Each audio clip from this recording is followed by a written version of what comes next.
Hello, everybody. Um, there are so many things happening in the world that it's absolutely impossible to try and even decide what to rant about next. Good Lord. Uh, Lithium prices doubling. The protests in Skopje, uh, uh, earthquakes in Ecuador and Japan, and shooting of 140 people. I can't remember which African border it was. I mean, there's so much, but you have to start from somewhere.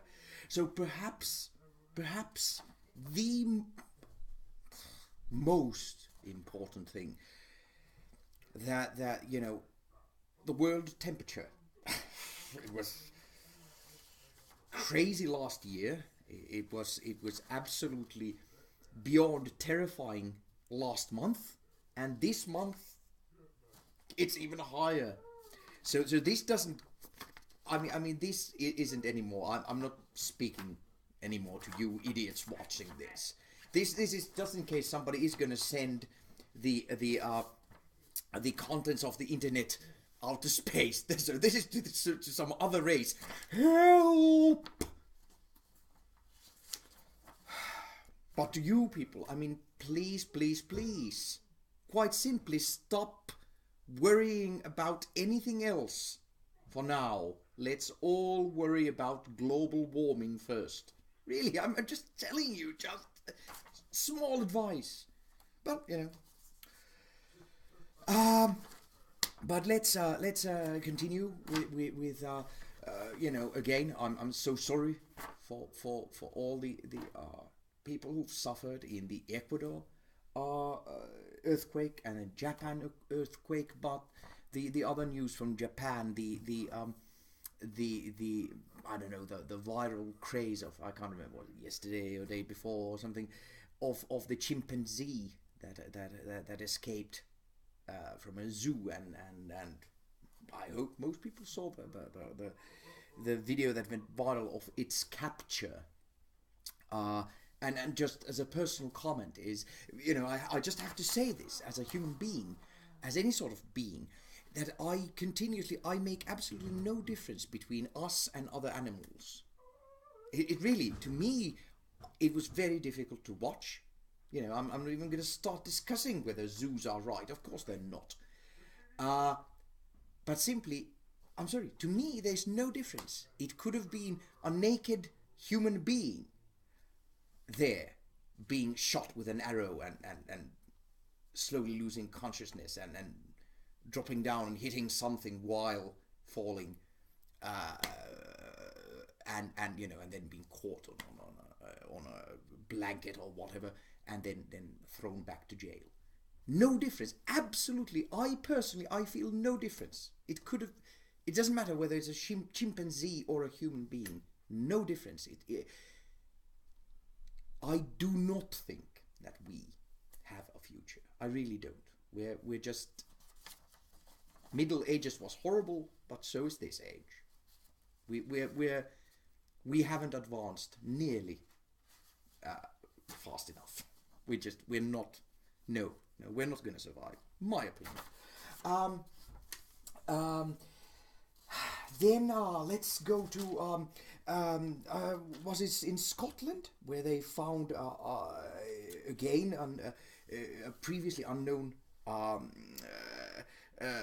first folio of Shakespeare. Was it in Scotland? Come on, where's, yes, Scotland.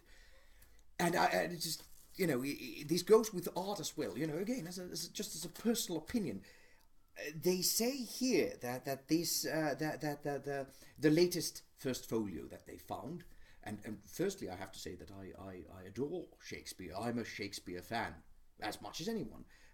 Artistically, aesthetically.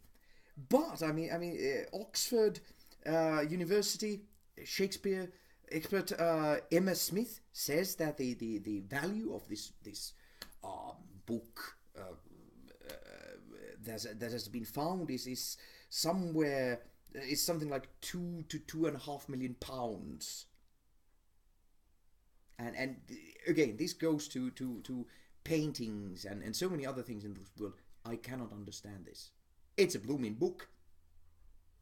I mean, it's perhaps it's fine that things are so overpriced, that things that in a way, you know, again, you can take Mona Lisa, you can take a photograph of Mona Lisa.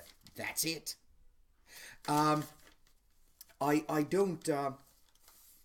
I mean, considering how many things mankind does not value, you know, aesthetically and emotionally and empathically, for example, you know, human life. Such overpricing it's crazy. Just my opinion. I absolutely nuts. But then I have to comment on it was Catherine Burhanga for BBC that reported that the headline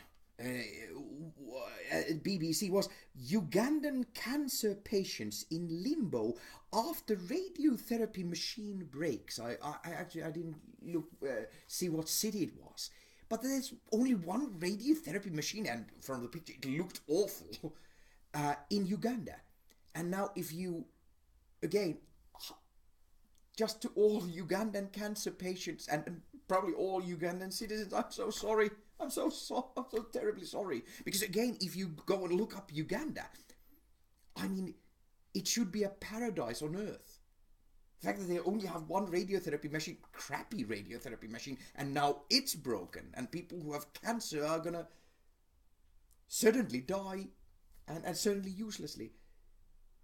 I mean, world, such a horrid place. It's such a horrid place. I'm so sorry. Then one has to ask, what is going on in Poland? Really? Now it's ex-presidents' wives are joining the protests against a new legislation to ban abortion. I mean, it's like you start to get the feeling that we have the United States of Europe and Poland is our, I don't know, South Carolina. I mean, what's going on? I don't understand, because again, you know, whenever you have anything against abortion, it has to be religious. And I understand that Poland is very Catholic at the moment. But again, as a Grand Master of Europa Universalis, the basic historic idea was that Poland was actually very, religion free, and freedom of religion was a basic, was one of those great parts of Poland, about Poland. I don't understand. I mean, what's going on? Where are Poland's social democrats? I mean, what is this? Please, somebody in Poland, get a grip. This is awful stuff. But I don't know. But now I have no idea what I can do. Do I have time? Well, I'm not taking the risk. My main rant today is very short notice. Deutsche Welle. It's Andres Becker who writes in Deutsch for Deutsche Welle that Russia is running out of money. And again, of course, this is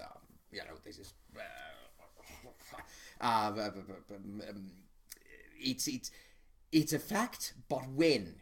Okay, it's probably going to take 2 years before Russia runs out of money. But again, all I can say is, to all ordinary Russian people, I am so sorry. All the difficulties that Russia is in, and that it's going to be in, and probably, you know, many it's probably going to take some other countries with it, is completely futile. It's as futile as any difficulty where the Russians have found themselves during history. It's just as unnecessary.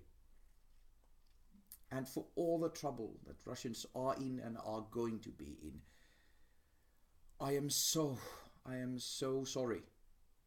The Yeltsin era did not last long enough for you to get your voting in order and your priorities in order and your need for strong men in check. And I'm so sorry for all that is going to follow. And of course, if Russia is to take any of its neighbors with it, I'm so sorry for you as well. I mean, nothing but apologies all around. Now I don't know if I even have a time for my last rant. Blast it. But anyway, my main rant should be about Cyberwar. And now that even Mikko Hyppönen has accepted the word Cyberwar, I have to comment on it. I don't know whether it's necessary. From the very beginning, I haven't understood it. Why should everything be taken into the internet? For example, our nation's electricity. Why should it be taken to the internet? I've never understood it. I find that absolutely crazy.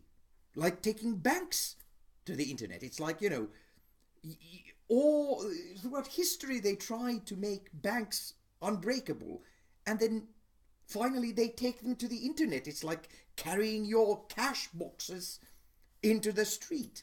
I've never understood this.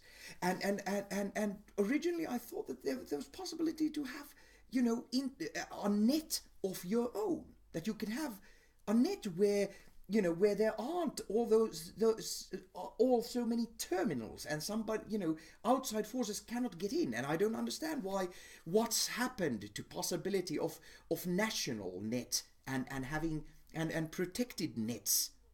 I don't know. And again, because I'm not a, there are so many things that I'm concentrating on. I haven't concentrated on internet technology so much that I don't know where we're going. But I don't understand. I mean, most of the things that you can now attack with Cyberwar seem to be completely unnecessary.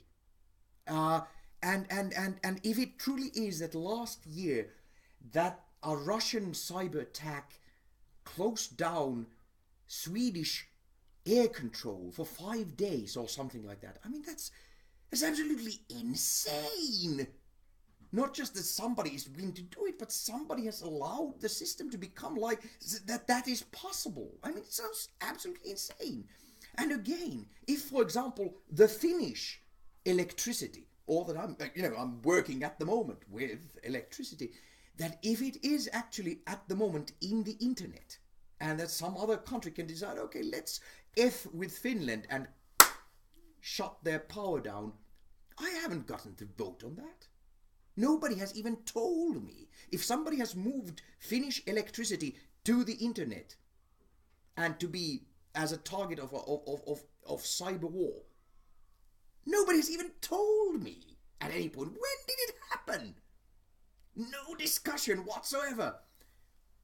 I mean, the whole thing, the basic cyber war thing does not, the internet, it should be about, videos and Wikipedia, information, socializing. But infrastructure into something that cannot be protected. I do not understand it. It just does not compute to be somehow punny. And still, shouldn't the first step of cyber war be that you take infrastructure out of the blooming internet?